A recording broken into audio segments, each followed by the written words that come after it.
Hi guys, তোমরা সবাই কেমন আছো? আশা করছি ভালো আছো। আমিও ভালো আছি। যে যেখান থেকে ভিডিওটা দেখছো, আশা করছি সবাই ভালো আছো, সুস্থ আছো, আর সবাই ভালো থেকো।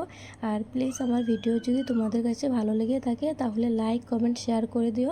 আর এই যে বৃষ্টি পড়ছে বাইরে অনেক জোরে, তো আমি এখানে রান্নাটা বসিয়ে দিয়েছি আর পটল আলুর তরকারি বানাবো। তো দেখো আমি মশলাটাও দিয়ে দিয়েছি আর ভালো করে নেড়ে নিচ্ছি। আর এখানে না অনেক জোরে বৃষ্টি হওয়ার কারণে তো আমি একটা বালতি দিয়ে দিচ্ছি। আর এদিকে তো আর তার আগে আমাদের সাপ্লাইয়ের জলটাও দিয়ে দিয়েছে, তাই মানে সব ভর্তি আর কি। তো একটা বালতি দিয়েছি। আর এই যে রাতের কিছু সবজি ছিল আর এখানে ডিম অমলেট করব। তো পটল আলুর তরকারিটা আমার হয়ে গিয়েছে আর সকালের খাবার দাবার খেয়ে নেব। তো তারপর বর্দি তারা আসবে বলেছে, তো ওদের জন্য আমার মাছ নিয়ে আসলো। তারপরে এই যে মাছ দিয়ে আলু দিয়ে সবজি বানিয়েছি। আর এখন আমরা সবাই মিলে ভাত খেয়ে নেব। তো এই যে ভাতটা বেরিয়ে নিয়েছি আর এই যে ভাত আর ডিম অমলেট আর রাতে সবজি ছিল তো পটল আলুর তরকারি, সেগুলো দিয়ে এখন ভাতটা খাবো। আর এই যে যখন ভাত খেয়ে উঠলাম তারপরে কোথার থেকে জানি না একটা কাঁকড়া চলে আসলো। আর মা দেখো ওইটাকে ধরার জন্য অনেক চেষ্টা করেছিল, বাট ধরতেই পারছে না। তারপর আমি একটু ভিডিও করে নিলাম, এই দেখো ধরেছে। আর আগেরও দুটো আছে আমাদের বাড়িতে, আর পুকুর থেকে ধরেছিল। তো ও দুটোর সাথে এটাকেও রেখে দেবে। তো দেখো এই যে, আর ওগুলো কিন্তু বড় বড় ছিল আর এখন একটা ছোটো ছোটো। আর এই দেখো আর কিছুটা বাসন, ভাত খেয়েছিলাম তো বাসন ছিল, তো সেগুলো এখন আমি ধুয়ে নেব।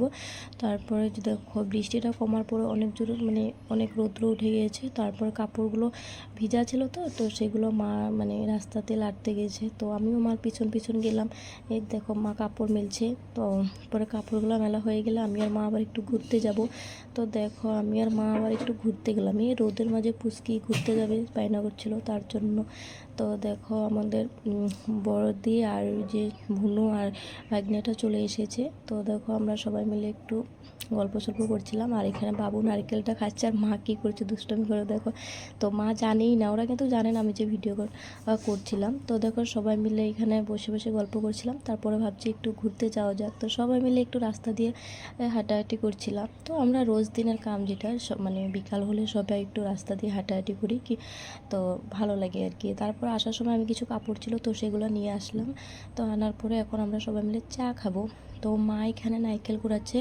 তো একটু আগে তো দেখলে যে নারকেলটা ফাটিয়েছিল, তো এইটা দিয়ে এখন কড়ই গুঁড়ো মাখা হবে। তো এখানে দেখো আমি আমগুলো কেটে নিচ্ছি তো সবার জন্য। তো এখানে দেখো বুনো আম খাচ্ছে আর এই যে বর্দি আর এই যে মা, তো কড়ই গুঁড়োটা মাখছে। তো এটা দিয়ে সবাই মিলে এখন চা খাবো। আর বর্দি না আমটা নিয়েছিল, বাট এটা অনেকটাই চোকা, কি বলবো, খেয়ে তো একেবারে ঘুমিয়ে পড়েছে। আর এই দেখো গাড়িটা কি স্পিডে মানে আসছিল, তো আমরা ভাবছি আমাদেরকে তো খুন্দাই মেরে দেবে। তো দেখো এই যে আমি চাটা বসিয়ে দিলাম। তো চা হতে হতে তো চলো একটু গল্প করে নিই। যে মা এখানে আম খাচ্ছে, তো চাটা খেয়ে নিয়েছে। আর ওরা দুপুরের ভাত আর খায়নি, কারণ ওরা আসতে অনেকটাই লেট হয়ে করেছে আর বৃষ্টির জন্য আসতে পারিনি। তো ওরা সবজি টবজি নিয়ে গিয়েছে। আর ওদের বাড়িতে কীর্তন দেবে বলে ওরা কিছু মানে বাজারঘাট করেছিল আর কি, ফল আর জিনিসপত্র কিনেছে, ওই যে নিয়ে ওরা এখন বাড়ি চলে যাচ্ছে। আর তারপর আমাদের পুচকির জন্য ওর বড় পিসি মানে একটা ড্রেস এনেছে, আর আমাদের মানে শাশুড়ি মাও এনেছে আর কি। তো দেখো তোমাদেরকে একটু দেখিয়ে দিলাম তো জামাগুলো কেমন হয়েছে, আর অনেক সুন্দর। আর বাচ্চাদেরকে না এরকম কাপড় পরাতে ভালো লাগে, সফট সফট। তো আর ওরা তো বেশি ঘিচিমিচি পরতে পারে না না গরমের মাঝে। তো দেখো একটা ওদেরকে পরিয়ে দেখিয়ে দিলাম। আর ও পরানোর লগে লগে কান্না করছিল, কারণ তখন ওর খিদে পেয়ে গেছে তার জন্য। তো দেখো এটা ছিল ওর বড় পিসি দিয়েছে, আর যেটা হলুদ কালার ওটাও দিয়েছে মা, আর এটা দিয়েছে ওর মেজো পিসি। তো আজকের ভিডিওটা এটুকু ছিল। তো কেমন লাগছে কমেন্টে